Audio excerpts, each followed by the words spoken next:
Je suis devenu, dans le métier, connu très vite. Et comme je viens de te le dire, j'ai pas fait d'études. C'est-à-dire, je me suis fait moi-même. Et quand, à 20 ans, t'es déjà considéré comme le meilleur cartoman de France, t'as plein de gens qui viennent te voir pour apprendre de toi, pour te demander des conseils. Si tu veux, il m'a fallu des années pour me rendre compte que j'étais pas fait comme tout le monde. Non, mais de toute façon, t'es un jusqu'au boutiste. T'as toujours été jusqu'au boutiste. Et entier.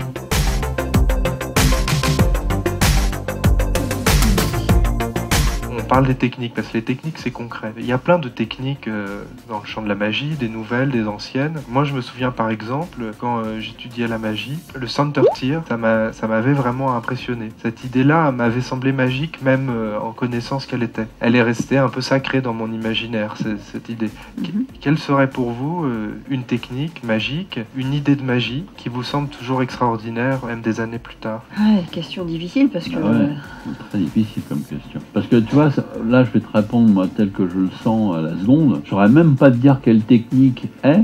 Ça dépend de ce sur quoi je suis en train de réfléchir. Parce que, tu vois, j'ai la chance de pouvoir réfléchir, pour l'instant, d'inventer des tours, sans plus avoir besoin de me dire « Ah, bah, j'ai pas assez de technique pour résoudre. » Je crois que ce que je voulais dire, c'est un principe de magie. Oui, j'ai compris. Ouais, plus... Mais... au point où je suis moi aujourd'hui, selon le scénario sur lequel je suis, selon l'idée ou la line qui m'a fait partir sur un tour, je vais puiser dans mes connaissances pour résoudre le problème. Donc pour résoudre le problème, je vais utiliser une technique. Mais je ne sais pas laquelle va me convenir et je ne veux même pas le savoir parce que ça dépend de ce que j'ai comme idée. Bon, je pense que c'est la question que beaucoup de journalistes vous posent, mais c'est une question de journaliste, mais elle est drôle. Je pense que vous avez une réponse toute faite, mais il faudra en utiliser une autre.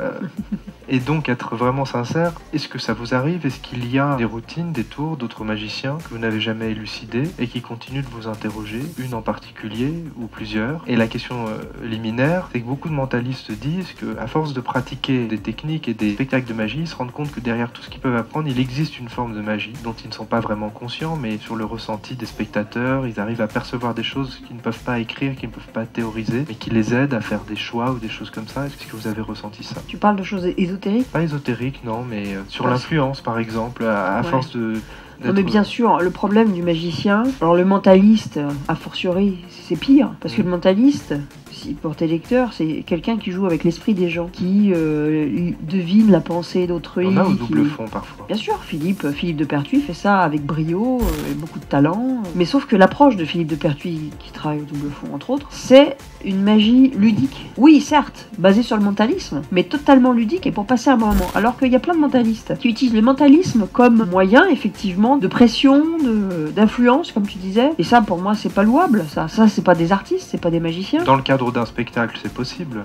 Oui, dans le cadre d'un spectacle, mais il faut finir. Et un des trucs de Weber, il disait, je ne saurais pas te retranscrire exactement ce qu'il disait, parce que ça fait longtemps qu'il me l'a dit, mais il fait un spectacle de mentalisme. Mais à la fin, il dit, de toute façon, ce que vous venez de voir, c'était qu'une illusion. Parce qu'il casse le côté, je connais ce que vous pensez, parce qu'en fait, il connaît pas ce que les gens pensent. Et il le dit. Parce qu'autrement, les gens, ils ont qu'une envie, c'est d'y croire. Et c'est hyper dangereux, ça. C'est pas ça notre boulot à nous. Tu es d'accord? Ah complètement. Il y a vraiment deux catégories de magiciens. T'as ceux qui sont pour la magie blanche et ceux qui sont pour la magie noire, entre guillemets. Nous, on fait complètement partie de la catégorie magie blanche. Nous, on ne croit pas au pouvoir du magicien ou à faire croire à certains pouvoirs. Nous, notre truc, c'est comme De Funès disait pour le spectacle, on a envie que les gens viennent tous voir ce qu'on fait, qu'ils s'amusent, qu'ils soient intrigués, qu'on leur crée des émotions, oui, mais par rapport au spectacle. Nous faisons du spectacle, pas autre chose que du spectacle. Et sur le tour non élucidé? Encore heureux, je dirais, il y en a plein. Il y en a plein, oui. Il y en a plein un qui exemple, nous prennent la tête, oui. Mais il y en a plein, oui. Moi,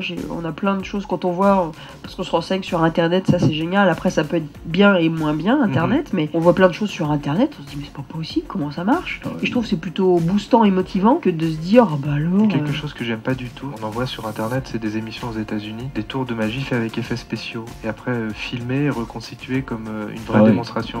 C'est pas bien du tout. C'est n'importe quoi. On a vu justement dernièrement un japonais, je sais plus comment il s'appelle, où vraiment, en gros, il monte ses mains vides, il fait ça, il sort un billet, puis deux, puis trois, puis il sort des millions de trucs, c'est de ses mains, et c'est que du trucage vidéo, mais c'est tellement bien fait qu'on a l'impression que les choses, elles sortent de ses mains. J'ai regardé 2-3 fois le truc, la première fois, tu te dis putain, incroyable quoi. Une manipulation. Mais sauf que à un moment, tu te rends compte, tu vois pas comment le truc marche, parce que c'est tellement bien fait en image de synthèse bidule que tu vois pas. Mais ça ne peut être que ça. Et là, c'est très décevant, parce que tu te te dis, bah oui, alors là. Bah, on peut faire n'importe quoi, même si, ok, on l'a pas fait, et puis c'est très bien ce qu'il fait, mais enfin bon. Vas-y, fais-nous un tour en vrai. Ouais. Quelle est, pour finir, la plus belle phrase sur la magie que tu connaisses, ou une phrase que tu aimes bien sur la magie de quelqu'un? Bah, Ou alors pas sur la magie? Connaissant papa, je vais répondre à sa place, et ne pas s'arrêter de penser trop tôt. C'est bien, non? C'est très bien. C'est vrai. Et la dernière question. Dans la magie, il y a la disparition. Qui est la personne, le magicien que tu aies vu, qui faisait disparaître les objets avec le plus de conviction, le plus de magie? Redcap. Tu l'as vraiment vu? Oui, je l'ai vu. En quelle année? Non, c'est vrai. Bah oui, je suis un ancêtre, mais j'ai même bien connu Fred. Je l'ai fréquenté un peu, j'étais pas amis, mais on se connaissait, ouais. Et c'est le mec qui m'a le plus fasciné. Ça devait être extraordinaire. Extraordinaire, extraordinaire. Que lui, vraiment, après, en décortiquant, t'avais beau savoir, ou même il t'expliquait certains trucs, donc tu savais qu'il avait procédé de telle et telle manière, mais quand il te le faisait, ça approchait la magie, quoi. La vraie, parce qu'il n'y avait pas de truc. C'était tellement fluide, tellement simple, tellement bon comédien aussi. C'était un mélange de dons et de travail. Extraordinaire.